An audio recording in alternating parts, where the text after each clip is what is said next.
Olá, então, caríssimos colegas, vamos para a nossa sétima aula de História da Igreja, História Medieval.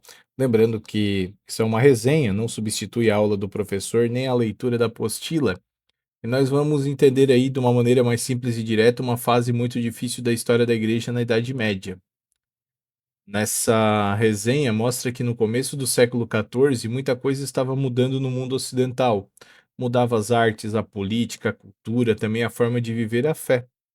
Por isso cresceu em toda a sociedade um forte desejo de reforma, ou seja, muita gente percebia que a igreja precisava de renovação, tanto na liderança quanto na vida do povo cristão. Só que apesar de vários concílios e planos, essa reforma muitas vezes ficava no papel. O primeiro grande tema é o desterro de Avignon. Depois dos conflitos entre o papado e a monarquia francesas, os papas passaram a viver em Avignon, e não em Roma. Isso começou com Clemente V em 1309. O problema não era só geográfico. A grande questão era que o papado começou a parecer muito dependente dos interesses da França.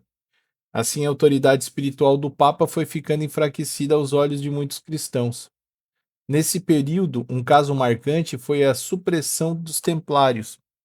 O material mostra que o rei Filipe o Belo pressionou fortemente o Papa e usou acusações graves contra os Templários. Muitos foram presos, torturados e condenados. Segundo o texto, a ordem como tal era inocente, e o principal responsável por essa tragédia foi o próprio rei francês. Isso mostra como a política passou a interferir muito nos assuntos da igreja. Depois, o texto apresenta outros papas de Avignon, como João 22, Bento XII, Clemente VI, Inocêncio VI, Urbano V e Gregório XI. Alguns tentaram reformar abusos, combater o nepotismo, reorganizar a disciplina e até voltar para Roma. Gregório XI finalmente retornou a Roma em 1377, mas o estrago já estava feito. O período de Avignon trouxe desprestígio ao papado, aumentou a influência política sobre a igreja e enfraqueceu a sua imagem de autoridade universal.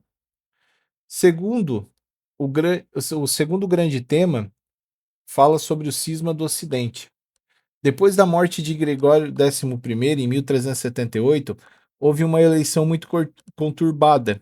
Urbano VI foi considerado um papa legítimo, mas parte dos cardeais rejeitou essa eleição e escolheu outro papa, Clemente VII, que voltou para Avignon.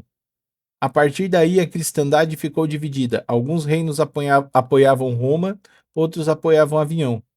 Era como se houvesse dois papas ao mesmo tempo, cada um dizendo ser o verdadeiro. Foi uma bagunça da história que faria qualquer outro tipo de coisa parecer bem organizada.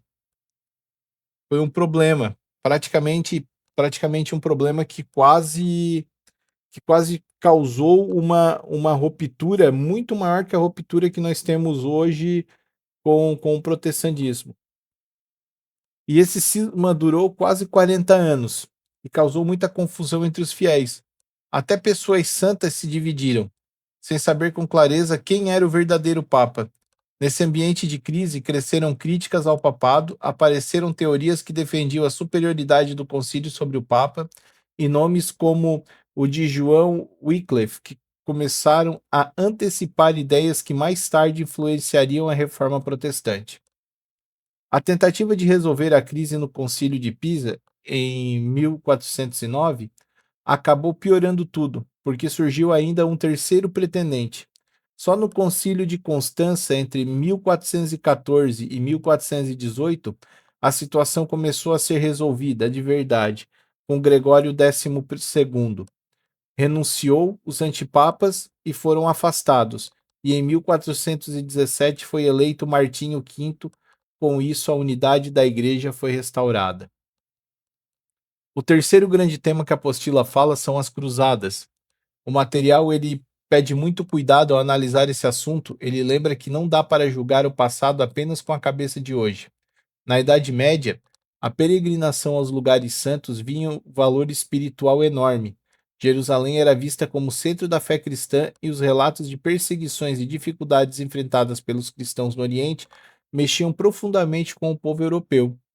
Além disso, a sociedade medieval era fortemente marcada pela fé e pelo ideal cavaleiresco. Por isso, quando o Papa Urbano II convocou a Primeira Cruzada em 1095, houve uma resposta enorme. Para aquele homem medieval, pegar em armas podia ser entendido como um serviço religioso, uma defesa dos lugares sagrados e dos peregrinos. Esse ponto é essencial para compreender o espírito da época. O texto resume as principais cruzadas. A primeira conseguiu tomar Jerusalém, outras tentaram manter ou reconquistar os territórios, mas no geral os resultados foram instáveis.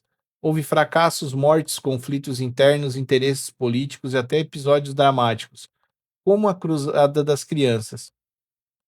Realmente existiu a Cruzada das Crianças. No fim, as cruzadas não conseguiram garantir de modo duradouro o domínio cristão sobre a Terra Santa. Mesmo assim, o material não trata as cruzadas apenas como um fracasso. Ele reconhece erros morais e excessos, mas também destaca que houve ali fé, heroísmo, sacrifício e efeitos culturais importantes. O contato entre cristãos latinos, bizantinos, árabes favoreceu o avanço no comércio, na navegação, na medicina, na matemática e em outros campos. Então, o julgamento que o texto propõe é equilibrado, nem glorificar tudo e nem condenar tudo em bloco. Na parte final, a apostila ela entra no tema da Inquisição. A ideia central apresentada é que a Inquisição deve ser entendida dentro da mentalidade jurídica medieval. O texto não nega abusos e injustiças na aplicação concreta das penas, mas argumenta que é preciso situar essas práticas dentro da cultura do tempo. Também afirma que a Inquisição Romana no século XVI herdou esse contexto e que a Inquisição Espanhola foi muito influenciada pelos monarcas. Por fim, a aula aborda a chamada Inquisição Protestante. O texto sustenta que, durante a expansão do protestantismo, também houve perseguições, execuções e destruição de igrejas e repressão contra católicos e outros grupos.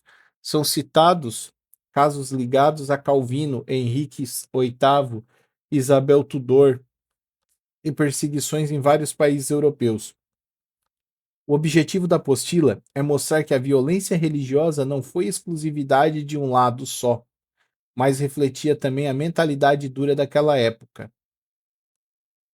Para concluir, a apostila mostra uma igreja em crise, pressionada pela política e marcada por divisões internas, por tentativas de reforma, mas mostra também que, em meio a erros e conflitos, havia uma busca real por unidade, fidelidade e renovação. O interessante de estudar esse período ajuda a gente a entender que a história da igreja não foi uma linha reta tranquila. Foi uma caminhada cheia de tensões, quedas, disputas e recomeços. Talvez seja justamente por isso que ela continua tão importante para quem quer compreender a história do Ocidente. Muito obrigado a todos.